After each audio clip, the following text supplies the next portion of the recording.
अस्सलाम वालेकुम व्यूअर्स, सभी हेल्थ एंड ब्यूटी टिप्स में मैं आपको खुशामदीद कहती हूँ। कैसे हैं आप सब? उम्मीद है आप सब ठीक होंगे, खुश होंगे, आबाद होंगे।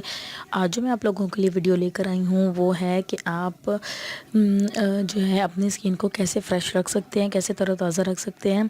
और ख़ासकर उन लोगों के लिए जो लोग अपनी स्किन के मामले में बहुत सेंसिटिव है और उनकी स्किन बहुत ऑयली है। ऑयली स्किन के लिए मैं ये आपके लिए टिप लेकर आई हूँ। उम्मीद है आपको बहुत अच्छी लगेगी और मुझे लाजमी फ़ीडबैक दीजिएगा कमेंट्स में।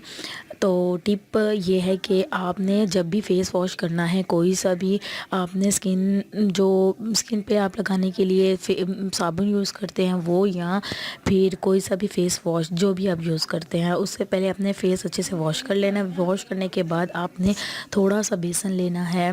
और वो ज़ाहिर बात है, घर की चीज़ें जो हैं हमारी ऐसी पड़ी होती हैं जो हमें बहुत ज़्यादा फ़ायदा देती हैं, तो उनमें एक चीज़ ये बेसन भी है। तो बेसन से आपने ऐसा करना है कि उसे हल्का सा गीला करके उसको 3 से 4 मिनट आपने फ़ेस के ऊपर मसाज करना है। मसाज करने के बाद आपने अपना फ़ेस धो लेना है। इंशाल्लाह उम्मीद है कि आपको बहुत ज़्यादा फ़र्क आएगा। मुझे लाज़मी बताइएगा। Thank you so much and अल्लाह हाफ़िज़।